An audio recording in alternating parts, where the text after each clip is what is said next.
औज़ुबिल्लाहिस्समीउल अलीम मिनश्शैतानिर्रजीम बिस्मिल्लाहिर्रहमानिर्रहीम रब्बिश इश्रह ली सदरी वयस्सिर ली अमरी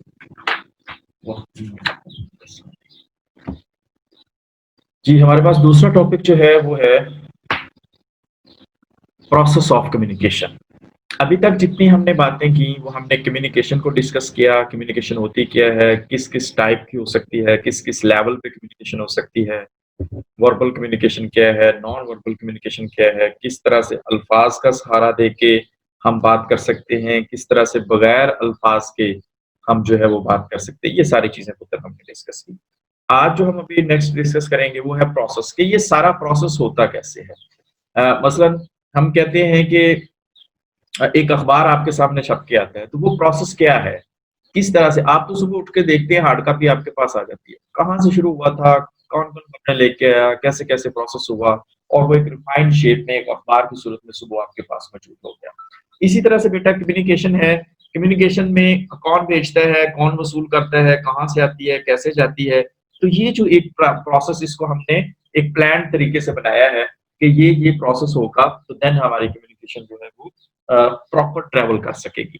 सो वो आज हम देखते हैं कि वो प्रोसेस बेटा कम्युनिकेशन का क्या होता है। जी, इसमें सबसे पहला ये सोर्स है। इसमें हम इन डिटेल बेटा आगे चल के बात करेंगे। Source, encoding, message, channel, receiver, decoding and feedback. ये तमाम जो स्टेप्स हैं वो शामिल होते हैं किसी भी कम्युनिकेशन को प्रोसेस करने के लिए। ठीक है जी। अ, अब हम इस पे एक डायग्राम की सूरत में इसको समझते हैं और फिर हम इसकी डिटेल में आगे जाएंगे।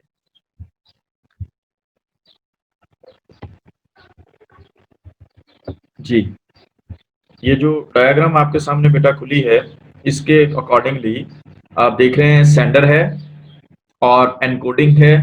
अब यहाँ पे मेन सेंडर और मैसेज है, एनकोडिंग दरमियान में थोड़ा सा है, लेकिन ये मैं आपको समझाऊंगा कि ये दरमियान में क्यों है। और इसी तरह से डिकोडिंग है और फिर जो है वो रिसीवर है और उसके बाद जो है वो फीडबैक है इसका।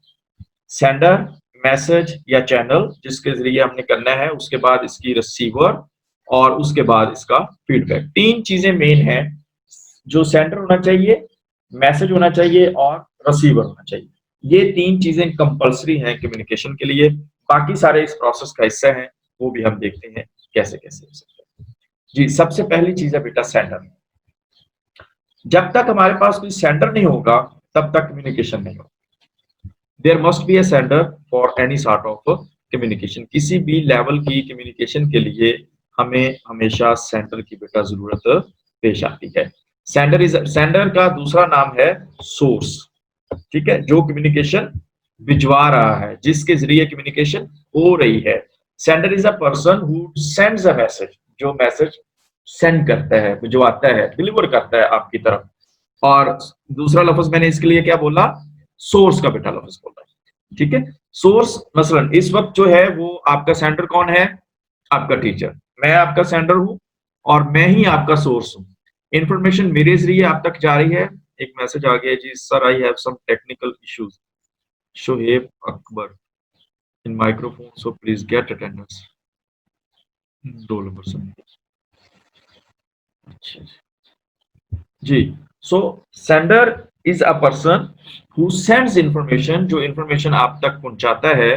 कैसे? He is a chief initiator. अब जरा यहाँ पे लफ्ज सुनिएगा, चीफ है, इनिशिएटर जो उस चीज को इनिशिएट करता है आप तक पहुंचाने के लिए। अब आज जब हमने लेक्चर शुरू किया तो इनिशिएटर कौन था, किसने इनिशिएट लिया? वो आपके टीचर ने। सो वो आपका सेंडर है, वही आपका सोर्स है जो आप तक मैसेज को कन्वे कर रहा है। और अगर बेटा सेंडर ही नहीं होता, सोर्स ही नहीं होता, तो आप सारे लोग बैठे रहते, इंफॉर्मेशन शेयर आपसे नहीं होती, कम्युनिकेशन आपके साथ नहीं हो सकती। Sender is a person who sends a message. He is a chief initiator of any communication. किसी भी तरह की कम्युनिकेशन के लिए एक सेंडर का होना उस प्रोसेस में बड़ा जरूरी है। इनफैक्ट कम्युनिकेशन में not take place if there is no sender. और अगर हम सही मानों में बात करें तो अगर हमारे पास सेंडर नहीं है तो बेटा कम्युनिकेशन हो ही नहीं सकती है। अब जरा आगे सुन चले। सेंडर में भी इंडिविजुअल और ग्रुप और एन ऑर्गेनाइजेशन। जो सेंडर है, जो इंफॉर्मेशन हमें दे रहा है, वो भी एक बंदा भी हो सकता है, जैसे मैं हूं इस वक्त। वो एक ग्रुप भी हो सकता है, जैसे आप हैं। आप जरा एक बड़ी खूबसूरत बात देखिएगा, ये एंड पे जाके मैंने डिस्कस करनी है। वैसे एक ही वक्त में मैं सेंडर हूं और दूसरे वक्त में मैं रिसीवर हूं। जब मैं आपसे बात कर रहा हूं बेटा कम्युनिकेशन प्रोसेस के अंदर, तो मैं आप सेंडर हूं। लेकिन जब आप बात कर रहे हैं, आप रिसीवर हैं। और जब आप कोई सवाल करते हैं, तो उस वक्त आप सेंडर हो जाते हैं और मैं उस बात को क्या करता हूं, रिसीव करता हूं। ठीक है, ये एक कंटिन्यूअस प्रोसेस है। बात समझ रहे हैं? एक वक्त में मैं सेंडर होता हूं, आप रिसीवर होते हैं। दूसरे वक्त में जब आप रिसीव कर लेते हैं इंफॉर्मेशन, तो आप मुझे क्या देते हैं, फीडबैक। और वो फीडबैक की सूरत में जब आप बात करते हैं, तो आप सेंडर होते हैं और उस वक्त मैं रिसीवर होता हूं। तो आप ये कह सकते हैं कि ये एक रेसिप्रोकल प्रोसेस है कम्युनिकेशन का। जी। तो सेंडर इंडिविजुअल भी हो सकता है, कोई एक शख्स भी सेंडर हो सकता है। और सेंडर जो है वो ग्रुप भी हो सकते हैं, जैसे आप लोग हैं वो सेंडर। और एक ऑर्गेनाइजेशन, जैसे हमने इन डिटेल इस पे बात की कि किसी एक ऑर्गेनाइजेशन की तरफ से जो इंफॉर्मेशन आप तक शेयर की जाती है, वो भी सेंडर हो सकता है। सो बेटा, कोई इंडिविजुअली बात करे, कोई ग्रुप की सूरत में बात करे, या कोई ऑर्गेनाइजेशन की सूरत में बात हम तक पहुंचे, तो जहां से इनिशिएट होगी, जहां से बात चलेगी, वो बेसिकली सेंडर है। Individual to individual, single to single, एक फर्द से दूसरे फर्द तक, ये भी हो सकता है। इंडिविजुअल टू कलेक्टिव, एक बंदा एक ही बंदे से बात कर सकता है, जैसे हमने बात की इंटरपर्सनल कम्युनिकेशन में। और इंडिविजुअल टू कलेक्टिव, एक बंदा ज्यादा लोगों से बात कर सकता है, जैसे हमने बात की ग्रुप कम्युनिकेशन में, पब्लिक कम्युनिकेशन में, या मैस कम्युनिकेशन में। अ sender makes use of symbols, जो बंदा बात आप तक कर रहा है, पहुंचानी है, वो, मैंने आपसे एक बात की थी अगर आप लोगों को याद हो, मैंने कहा था कि अल्फाज जो है वो बेटा सिंबल है। अल्फाज इतने स्ट्रांग नहीं है कि हमने वर्बल नॉट, अल्फाज को भी हम एक सहारे के तौर पे लेते हैं, एक सिंबल के तौर पे लेते हैं। सो असेंडर जो है वो लफ्जों को यूज कर सकता है अपनी बात को पहुंचाने के लिए, वर्ड्स को यूज कर सकते हैं, ग्राफिक्स को यूज कर सकते हैं, विजुअल यूज कर सकते हैं। अगर अभी आप देखें मुख्तलिफ जगह पे इस वक्त कोविड-19 के हवाले से आप तक इंफॉर्मेशन पहुंचती है, तो एक तो अल्फाज लिखे होते हैं कि इस वक्त पाकिस्तान में इतने पेशेंट हो गए, इतने सेहतियाब हो गए, और साथ में कुछ ग्राफिक्स भी बने होते हैं, वो भी विजुअल्स भी बने होते हैं। वो ग्राफिक क्या है, वो आपकी बात को स्ट्रॉन्ग करने के लिए कि जी 24 या 14 अप्रैल से या 14 मार्च से पाकिस्तान में ये शुरू हुआ। पहले एक हफ्ता ग्राफ इतना था, दूसरे हफ्ते ग्राफ इतना था, तीसरे हफ्ते ग्राफ इतना था। तो वो अपनी बात को वजन के साथ बनाया जा रहा है। अभी मैं आपसे जो बेटा बात कर रहा हूँ, इसमें मैं वर्ड्स को भी एज ए सिंबल यूज कर रहा हूँ, और दूसरा इन स्लाइड्स को भी एज ए सिंबल यूज कर रहा हूँ। किस लिए? अपनी बात को ज्यादा पेटेंट बनाने के लिए, ज्यादा अहम बनाने के लिए, ज्यादा बेहतर करने के लिए, कि बात आप तक बेहतर तरीके से पहुंच सके। जी। तो हाँ, it depends upon the communication. Some time बेटा जरूरी नहीं कि हमें जो है वो दीगर चीजों का भी सहारा लेना पड़े, अल्फाज ही काफी होते हैं। लेकिन सम टाइम जरूरी होता है, अल्फाज काफी नहीं होते, हमें साथ साथ जो, आप एक फिल्म देख लें, कोई ड्रामा देख लें, एक रेडियो का ड्रामा देखते हैं तो उसमें, या सुनते हैं तो उसमें सिर्फ अल्फाज होते हैं। और अगर पानी गिरना है या चिड़िया चहचहानी है, तो वो साउंड की सूरत में साथ लगता है। ठीक है, वो भी सिंबल्स हैं। इसी तरह से जब आप टेलीविजन देख रहे होते हैं, तो वहां पे चिड़िया चहचहा रही हैं, या आपको चिड़िया दिखानी है, या आपको कोई डॉक्यूमेंट्री दिखानी है, तो वहां पे विजुअल्स के साथ साथ आवाज भी आ रही होती है। It depends. तो वो डेफिनेटली उस कम्युनिकेशन का इम्पैक्ट जो है वो ज्यादा होगा। सो लिहाजा एक ही वक्त में एक सेंडर मुख्तलिफ कम्युनिकेशन जो स्ट्रेटजीज हैं उनको यूज करके अपनी कम्युनिकेशन को बेहतर से बेहतर बनाता है। और ये सेंडर के ऊपर डिपेंड करता है कि उसने कम्युनिकेशन को कितना अच्छा बनाना है। लिहाजा ये सेंडर की जिम्मेदारी है कि वो अपनी कम्युनिकेशन के अंदर ज्यादा से ज्यादा बेहतरी लाए, चाहे वो साथ विजुअल यूज करे, ऑडियो यूज करे, जो भी। A sender makes use of symbols, words और ग्राफिक्स और visual aids to convey the message and produce the required response. यहाँ पे ये लफ्ज मेरे सारे प्यारे बच्चे जरा ध्यान से सुने, message and produce the required response. हम जो इस वक्त मैं आपसे बात कर रहा हूं, इसके लिए I need any response. Required response क्या होगा? मिड टर्म, आपकी असाइनमेंट्स, आपके फाइनल टर्म, ये रिक्वायर्ड रिस्पॉन्स होगा। टू अंडरस्टैंड, इस बात को समझने के लिए, तो at what level you people understand my words, कि किस लेवल तक आप लोगों ने मेरी बात को समझा है। तो इस बात को समझने के लिए हमें क्या करना है? आपका रिस्पॉन्स चाहिए। जैसे मैं भी आपसे बात करता हूँ, पूछता हूँ यार कोई फील्ड आप बताएं, किसी को कोई मुश्किल तो नहीं है? ठीक है, रिक्वायर्ड रिस्पॉन्स। लेकिन फाइनल स्टेज पे जाके 2, 4, 5 हफ्तों बाद मैं आपका एक एग्जाम कंडक्ट करूंगा और इस कम्युनिकेशन के नतीजे में मुझे जो आपका रिक्वायर्ड रिस्पॉन्स चाहिए होगा उसकी बेस पे फिर मैं आपको मार्क्स दूंगा। अगर आपका रिस्पॉन्स अच्छा हुआ तो आपके नंबर अच्छे आएंगे, अगर आपका रिस्पॉन्स वीक हुआ तो आपके नंबर वीक आएंगे। सो लिहाजा ये बात याद रखें, to convey the message and produce the required response. अगर मुझे रिस्पॉन्स रिक्वायर्ड नहीं हो तो मैं एक एक आधा आध मिनट की बात करूं आपके साथ और आगे गुजर जाऊं, इतनी डिटेल्स में लेके चीजें ना चलें। क्योंकि मुझे आपसे इतनी डिटेल में डिस्कस इसलिए कर रहा हूं कि मुझे आपसे जब रिक्वायर्ड रिस्पॉन्स चाहिए तो वो भी उतना ही अच्छा चाहिए, ताकि मुझे पता चल जाए कि आपको जो कम्युनिकेशन है वो बात समझ आ गई। सो यहाँ पे बेटा एक बात आप देखें, जितनी एडवर्टीजमेंट आप देखते हैं टेलीविजन पे बैठ के, अखबारात में, सोशल मीडिया, वो क्या चाह रही है? वो आपका रिस्पॉन्स ही तो लेना चाह रहे हैं, ठीक है, कि आप ज्यादा से ज्यादा लोग जो है वो उनकी चीज को पसंद करें। ये है जी सेंडर, जो चीफ इनिशिएटर है, जो खबर को, चीज को, इंफॉर्मेशन को, किसी आइडिया को, थॉट को फ्लोट करता है और वो चीज आप तक पहुंचती है। जी बेटा, इसके बाद है एनकोडिंग। अब ये जरा बात को समझिएगा। सेंडर के बाद जो मेजर पार्ट है वो है मैसेज। आप कहते हैं सर आप भिजवाने वाला बंदा मौजूद है, अब उसके बाद तो डायरेक्ट मैसेज ही होना चाहिए कि जी बात करें, बात क्या है? वो बात, वो कंटेंट, वो आपका मैसेज है। लेकिन वो डायरेक्ट मैसेज आपको कैसे कर दे? अब एक बात मैंने ज़हन में सोची, मैंने वो आप तक डिलीवर करनी है। अब वो मैंने कैसे डिलीवर करनी है, उसकी एनकोडिंग कैसे करनी है? Encoding is the process where the information you would like to communicate gets transferred into the form to be sent. कपड़े पवाने ने अपने ख्याल, फिजिकल शेप देनी है, ठीक है। एनकोडिंग कैसे? मैंने मैंने मैसेज आपको आपको मैंने एक चीज डिलीवर करनी है, तो वो मैं एनकोडिंग, मसलन हम, मैंने पहले दिन मिसाल दी थी कि हम दूर खड़े शख्स को बुलाना चाह रहे हैं। अब बेटा जरा समझिएगा, हम क्या करेंगे? हम मेरे अंदर जो रिक्वायर्ड, जो मैं रिक्वायर्ड है मेरी, वो आपको बुलाना है। तो मैं सेंडर हूं, मैं आपको आवाज देता हूं, प्लीज कम हियर। अब मैंने एनकोडिंग क्या की? Please come here. अपनी बात की मैंने एनकोडिंग की इंग्लिश के सिंबल्स में, और वो बात आप तक पहुंच गई। और अगर मैं कहता हूं बात सुने इधर आए, अब मैंने क्या एनकोडिंग की? उर्दू के अल्फाज को सिंबल के तौर पे लेके एनकोड कर दिया। मैं आपको हाथ से दूर से इशारा करता हूं, ठीक है। तो वो क्या किया मैंने? अब लफ्ज यूज नहीं किए कोई भी, लेकिन मैंने आपको बुलाना था, सेंटर में ही रहा, बात मैंने आप तक पहुंचाई, लेकिन मैंने एनकोडिंग क्या की? एनकोडिंग मैंने क्या की? वहां पे मैंने लफ्जों का सहारा नहीं लिया। मैंने किस चीज का सहारा लिया है अब एनकोडिंग करते हुए? मैंने बेटा आपको बुलाने के लिए कॉल किया है, आपका सहारा अब अल्फाज का लिया है, ठीक है। सो इसी तरह से मैं अगर एनकोडिंग करूं एक टेक्स्ट की सूरत में और आपको मैसेज भेज दूं, मैं अगर एनकोडिंग करूं जो है वो किसी किसी और शेप में, ताकि आप तक मैसेज मेरा डिलीवर हो जाए, तो ये क्या है? अब जिस तरह के ऑडियंस होंगे, मसलन मैं अगर एनकोडिंग करूं कोरियन में और आपको टेक्स्ट भेजूं, तो वो डी कोड नहीं हो पाएगा। मैंने मैसेज आपको वैसी ही जुबान में एनकोड करना है जैसा आप डी कोड कर पाए या उसको बात को आप समझ सकें। हम 5वीं, चौथी, तीसरी क्लास के बच्चों को पढ़ा रहे हैं मैस कम्युनिकेशन, और उनको जो है वो हम अंग्रेजी में लेक्चर डिलीवर करना शुरू कर दें, तो बात उन तक समझ नहीं आएगी, मेरी एनकोडिंग ही गलत है। या जो लोग किसान हैं, वहां पे जाके मैं अंग्रेजी में लेक्चर देना शुरू कर दूं, मेरी एनकोडिंग ही गलत है। सो लिहाजा जब भी बेटा हमने सेंटर ने मैसेज देना है, तो वो ये बात का आप अच्छा देखें।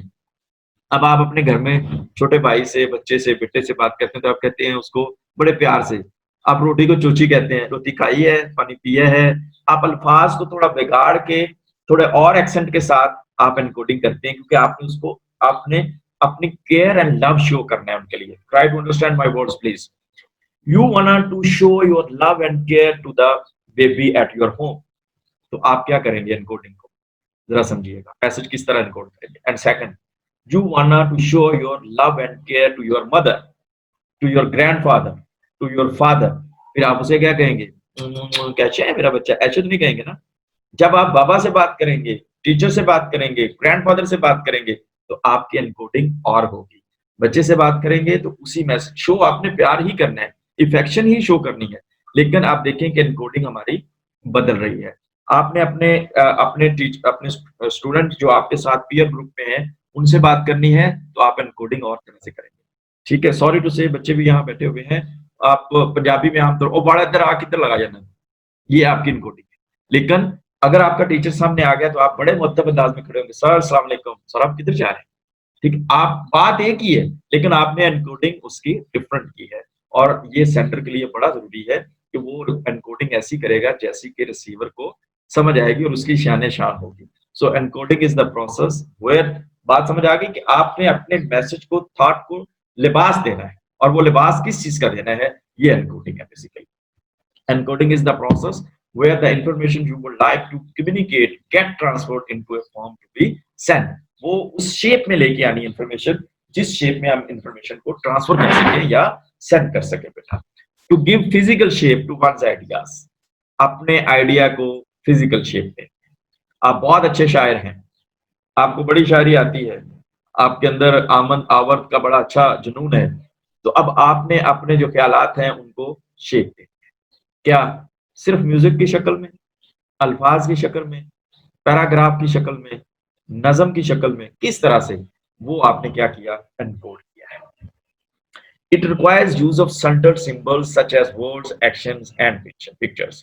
कोई भी चीज हम यूज कर सकते हैं। जैसे मैंने आपको एक और मिसाल चले दे लें बेटा, नो स्मोकिंग जोन लिखा हुआ है आपकी यूनिवर्सिटी पे, कितने लोग समझ सकते हैं, वो उसको पढ़ लेते हैं। अगर किसी ऐसी जगह, अब वही बात हमने किसी ऐसी जगह पे करनी है जहाँ पे अंग्रेजी समझने वाले नहीं है, तो हम साथ क्या करते हैं, हम साथ सिगरेट बना के उसका क्रॉस कर देते हैं। तो ये हमने पिक्चर की मदद ले ली है, सिंबल्स की मदद ले ली। सो इसी तरह से आप अक्सर आप देखते हैं वॉशरूम्स के ऊपर लिखा भी होता है और ज़ाहिर है अब वाश अंग्रेजी में लिखा हुआ है, तो कुछ लोगों को नहीं पता, तो फिर साथ तस्वीरें बनी होती हैं, ठीक है, जिससे हमें ये पता चल जाता है कि ये किस सेक्स के लिए, मेल या फीमेल के लिए ये है, ठीक है। तो ये क्या है कि एन्कोडिंग ही वैसे, अब अगर वहाँ पे कोई एन्कोडिंग इस तरह की हुई हो, मसला आप किसी गैर मुल्क में हैं, तो वहाँ पे सिंबल्स नहीं है और आप उनके अल्फाज भी डिकोड नहीं कर पाए, तो फिर आपके लिए मुश्किल हो जाएगी। So it requires use of certain symbols such as words, actions, and pictures.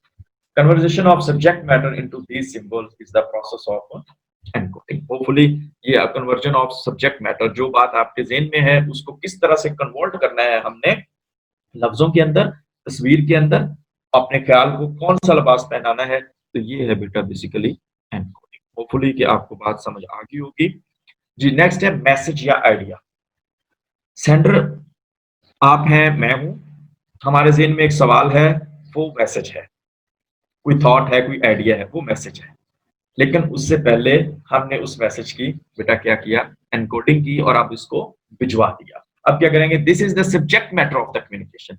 वो जो हम आपसे बात करना चाह रहे हैं, जो बात आप तक पहुंचाना चाह रहे हैं, जो हमारा मुद्दा है, जो बेसिकली सब्जेक्ट है, वो क्या है, वो उस मैसेज के अंदर जाएगा। सब्जेक्ट क्या है, ऑनलाइन क्लासेस है, सब्जेक्ट क्या है, आपको क्लास की टाइम बताना है, कुछ भी, कोई भी सब्जेक्ट हो सकता है। This may be an opinion, तो ये ख्याल हो सकता है, फीलिंग्स, अपने एहसासात हो सकते हैं। आप फील करते हैं ना समटाइम, आप कोई ऐसा 24 घंटे में या 2 दिन में, 4 दिन में एक ऐसा लम्हा आता है कि जब सब कुछ होने के बावजूद आप फील करते हैं कि कुछ नहीं है। सब कुछ होने के बावजूद आप फील करते हैं नहीं, अभी मुझे किसी से बात करनी चाहिए। आप मुझे अपना आप किसी से शेयर कर, ये आपका आपका फीलिंग्स है, ठीक है? तो व्यूज़ आपके, आप उठाते हैं फेसबुक, ज़हन में जो भी आपके ख्याल आते हैं, आप धड़ल्ले से एक पोस्ट बनाते हैं और कर देते हैं। ठीक है? तो ये क्या है, अब वो फिर जो आपने पोस्ट बनाई है, वो कार्टून भी आप बना सकते हैं, वो लफ्ज़ों की सूरत में भी बना सकते हैं, वो किसी और सूरत में भी, लेकिन आपने अपना ख़्याल जो था, उसको आप कौन-सा लिबास दिया, वो बना के आपने शेयर कर दी। और फीलिंग्स जब आपको आती हैं, तो आप क्या करते हैं कि जल्द फ़ोन उठाते हैं और अगर कोई ऐसा मसला ना हो कि फ़ोन अटेंड होने पे प्रॉब्लम हो, तो फिर आप फ़ोन कॉल कर लेते हैं, टू शेयर योर फीलिंग्स। अगर नहीं, तो फिर आप मैसेज भी कोशिश करते हैं कि मैसेज की सूरत में, कभी व्हाट्सएप की सूरत में, कभी किसी और अंदाज़ में। लेकिन आपको उस वक़्त ज़रूरत है कि आप जो है वो अपनी फीलिंग्स को शेयर करें। आप उस फीलिंग्स को आप देख चले, आखिरी मिसाल देके इसको मैं कवर करता हूँ। आप बात करते हैं, आपको कोई मैसेज अच्छा लगता है, बात अच्छी लगती है, आप रिस्पॉन्स करते हैं किस तरह से? लिख के, या फिर वो आजकल क्या है यार, आप लोग तो व्हाट्सएप ज़्यादा यूज़ करते हैं, उनके ऊपर के मनमौजी से बने होते हैं, ठीक है? कोई बड़ा जो है वो 100% सही लिखा होता है, कोई हाथ हिला रहा होता है, कोई उसपे स्माइल शेयर कर रहा होता है, ये सारी क्या हैं, मुख्तलिफ तरीके हैं और ये सारे अपने मैसेज को आपने वेल डन कह दिया, आपने अल्फाज का सहारा ले लिया, आइडिया को। आपने जनाब कोई बड़क मारता हुआ बंदा दिखा दिया, वहाँ पे वीडियो लगा दी, वो आपने अपना सहारा ले लिया उस वीडियो का। आपने कोई वो इमोशंस, कुछ शक्लें बनी हुई शेयर कर दी, वो आपने सहारा ले लिया उन शक्लों का। So these are the different ways बेटा, कि आपने किस तरह से अपने ख्याल को, मैसेज या आइडिया को कौन-सा लिबास बनाया। The coded idea of the sender. वो जो हम कोड कर चुके हुए हैं, वो हमारा आइडिया हमने कोड कर लिया किसमें? लफ्ज़ों में, फ़िल्म में, ख़्याल में, किसी भी तरह से, वो हमारा आइडिया है। Message is a key idea that the sender wants to communicate. Basically वो असल चीज़, वो आइडिया जो सेंडर है हमारे साथ शेयर करना चाहता है, वो है मैसेज। ठीक है? कोई बात, हम जब मकसद होता है ना कोई बात का, जब हम कोई बात शुरू करना चाहते हैं, तो उसका वो जो सेंटर आइडिया है, अब इस वक़्त बेटा जो मेरा जो मेन मकसद है, वो क्या है? As a communicator, as a sender, as your source person, as your teacher, कि आप तक प्रोसेस ऑफ कम्युनिकेशन अच्छे अंदाज़ में पहुँच जाए और आप इसको वैसे ही मेरी और आपकी अंडरस्टैंडिंग कॉमन हो जाए, जैसे मैं समझता हूँ इसको, उतना ही आप इसको समझना शुरू कर दें। सो ये मेरा की आइडिया इस वक़्त क्या है, थॉट क्या है? To inculcate you people the process of communication. आपके ज़हनों में इस बात को शामिल करने की कोशिश कर रहा हूँ कि प्रोसेस ऑफ कम्युनिकेशन जो है, वो क्या होता है। अब ये मेरा की आइडिया है। अब इस की आइडिया को कोई और टीचर मेरी जगह पे करेगा तो शायद वो किसी और अल्फाज में कर ले। किसी किताब में आप पढ़ेंगे तो शायद कोई और अल्फाज लिखे हुए हों। हर एक की कोटेशन जो कोटेड उन्होंने किया हुआ है, वो डिफरेंट अंदाज में बेटा किया हुआ है। लेकिन मकसद क्या है? मकसद ये है कि आप लोगों को इस बात की समझ आ जाए कि प्रोसेस ऑफ कम्युनिकेशन है। Is it clear? The message is the content of communication and may contain verbal, non-verbal and symbolic language। ठीक है? तो वो जो है वो वर्बल भी हो सकता है, नॉन वर्बल भी हो सकता है और किसी साइंस और सिंबल्स की सूरत में भी हो सकता है। A channel is a medium through which a message is channel या मीडियम बेटा। A channel is a medium, वो अब जरा बात को समझिएगा। मैंने शुरू में आपको बताया था मीडिया, और इसकी सिंगुलर क्या बताई थी? मीडियम। ठीक है? सो कोई ऐसा ज़रिया जो हम अपनाते हैं किस लिए? कम्युनिकेशन के लिए, वो क्या है? वो चैनल है। A channel is a medium through which a message is sent और रिसीव्ड बिटवीन 2 और मोर पीपल। ये जो अब हमारे दरमियान चैनल है, मीडियम है, वो क्या है? ज़ूम। हम इसके ज़रिए एक-दूसरे से कम्युनिकेट कर रहे हैं। ठीक है? Channel are the way you convey your message. These channels include verbal such as telephone, channel है, face to face conversation, as well as well as nonverbal such as email, text और messaging. मैं आपको ये जब अभी पढ़ा रहा हूँ, तो मैं आपको जो है वो इसके ज़रिए आपसे मुखातब हूँ, और इसके बाद जब मैं आपको ये कन्वे कर दूँगा, मेल कर दूँगा, आपके सीएमएस पे डाल दूँगा, तो वो भी कम्युनिकेशन ही है, लेकिन वो मैंने एक टेक्स्ट की सूरत में, एक जो है वो फ़ाइल की सूरत में आप तक कन्वे कर दी। सो ये चैनल वो ज़रिया है जिसके ज़रिए हम अपना मैसेज दूसरे तक, वो ज़रिया फ़ोन भी हो सकता है, वो ज़रिया ईमेल भी हो सकता है, वो ज़रिया पुरानी गल करिए ते कबूतर भी हो सकता है, ठीक है? वो ज़रिया कोई बच्चा पढ़ के उन्हें ₹10 दे के वो भी हो सकता है। कोई भी मीडियम, कोई भी चैनल जो आपने यूज़ करना है अपनी बात को पहुँचाने के लिए, अपने मैसेज को डिलीवर करने। Several channels can be used to send और रिसीव द मैसेज। एक से ज़्यादा चैनल्स भी यूज़ किए जा सकते हैं। Seeing, reading, touching, smelling and testing. While selecting channel of communication, several factors must be considered। जब आपने बेटा जैसे मैसेज को कन्वे करते हुए आपने बहुत ख्याल करना है इस बात का कि जो ये मैसेज किन लोगों के लिए है, कोडिंग आपने उस तरह की करनी है ताकि सारे लोगों को समझ आ जाए। इसी तरह बेटा चैनल का भी इंतखाब बड़े अच्छे अंदाज में आपने करना है। वो चैनल आप मुंतखब करेंगे जो वहाँ पे, वैसे किसानों के लिए हम अक्सर बात करते हैं, तो किसानों के लिए आप कौन सा चैनल मुंतखब करेंगे जो उनके पास, जिनकी जिसका जो वो यूज़ करते होंगे, जो उनके पास पहुँच सकता होगा। और अगर कोई हम ऐसा चैनल ले लें जो हमारे टारगेट ऑडियंस तो वहाँ पे पहुँचते ही नहीं है, टारगेट ऑडियंस तो उस चैनल को देखते ही नहीं है, उसको पढ़, अब आप किसानों के लिए डॉन अखबार में दे दें तो वो तो फ़ुज़ूल है आपका ऐड, कि आपने मीडियम गलत बेटा यूज़ किया। सो हमेशा आपने वो मीडियम, चले कि इसकी और मिसाल दे देता हूँ, आप बुरा ना मनाइएगा। आपने किसी को कोई खत भिजवाना था, अब वो खत जो चैनल मीडियम से आपने दिया, वो उसकी बजाय जाके उसकी अम्मी को दे दिया, तो आपका इंतखाब जो है वो मीडियम चैनल गलत हो गया। ठीक है? सो बात सही जगह पे पहुंची नहीं है, इसलिए अप्रोप्रिएट चैनल का इंतखाब करना है ताकि जहां बात आपने पहुंचानी है वहीं पे पहुंच सके। जी, चैनल हो गया पुत्र, इसके बाद रिसीवर आ गया भाई। A receiver is an individual. अब ये बात आपको समझ आ गई। यहाँ पे दो चीजें हैं, एनकोडिंग, डिकोडिंग और रिसीविंग। एक तो ये कि पहले आपके पास मैसेज आया है तो आप उसको डिकोड कर लें और फिर वो आपको रिसीव हो गया। दूसरी चीज ये है कि रिसीव वो आपको हो गया है। मसलन आपके पास आपने कोई पीडीएफ फाइल आ गई या आपके पास कोई इस उर्दू में इन पेज की फाइल आ गई। अब आपने वो रिसीव होगी मेल आपको, लेकिन ओपन नहीं हो रही। ठीक है, अब आप ओपन क्या नहीं हो रही, वो डीकोड नहीं हो पा रही। ठीक है, अब दोनों सूरतों में मेरे ख्याल के मुताबिक पहले हम उसको डीकोड करेंगे, फिर वो प्रॉपर रिसीव हो जाएगी। लेकिन एक दूसरा पॉइंट ऑफ व्यू ये भी है कि भाई रिसीव तो हो गई है ना। अब डीकोड आपको एक डाकिया जो है वो खत दे के जाता है और वो खत सारा का सारा अंग्रेजी जुबान में है। अम्मा जी घर पे वो खत वसूल करती है। अब उन्होंने रिसीव तो कर लिया लेकिन डीकोड नहीं पाया। लेकिन हाँ, रिसीव वो फिजिकली हुई है, उनके दिमाग में रिसीव नहीं हुई उसको, क्योंकि डीकोड नहीं कर पाई। तो लिहाजा अगर हम डीकोड को पहले डिस्कस कर लें तो ये भी ज्यादा बेहतर है कि a decode is on receiving end of the communication. जब वो कम्युनिकेशन आप तक पहुंची तो आपने बेटा उसको क्या किया, डीकोड किया, उसको समझने की कोशिश की। लो जी, इसने मैसेज दे दिया है कि आखिरी 10 मिनट है, मैं बस इसको खत्म कर दूंगा।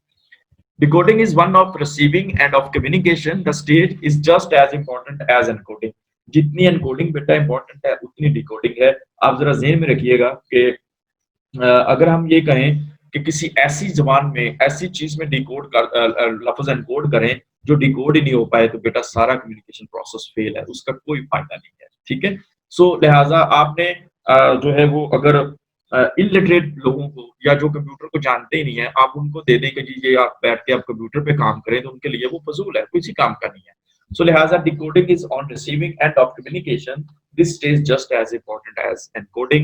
The person who receives the message or symbol from the communicator जो भेज रहा है to convert the same, वो अब उसको convert करता है in such a way so that he may extract the meaning to his complete understanding. हमें समझ, हम चूंकि सारे उसी लैंग्वेज में बात कर रहे हैं जिसमें बेटा हमें समझ आ रही है, तो ये प्रोसेस चला जा रहा है चला जा रहा है, हमें फील नहीं हो रहा। लेकिन अगर कोई ऐसी लैंग्वेज आ जाएगी आपके पास, तो आप उसको देखते फिरेंगे, दोस्तों को दिखाते फिरेंगे, यार देखिए मैंने समझ नहीं आ रही। जैसे पिंड ਦੇ ਵਿੱਚ ਕਿਸੇ ਬੰਦੇ ਨੂੰ ਖਤ ਪਹੁੰਚ ਜਾਏ ਤੇ ਉਹ ਬਾਬਾ ਪੜਿਆ ਨਾ ਹੋਵੇ, ਤੇ ਖਤ ਬਿਜਲੀ ਦਾ ਬਿੱਲ ਆਵੇ ਤੇ ਮਾਈ ਲੈ ਕੇ ਲੋਕਾਂ ਦੇ ਘਰਾਂ 'ਚ ਲੱਗੀ ਫਿਰਦੀ, ਪੁੱਤਰਾ ਵੇਖੀ ਮੈਂ ਕਿੰਨਾ ਬਿੱਲ ਹੈ ਤੇ ਕਿੰਨੀ ਤਰੀਕ है। सो क्या है, उससे डिकोड नहीं हो पा रहा।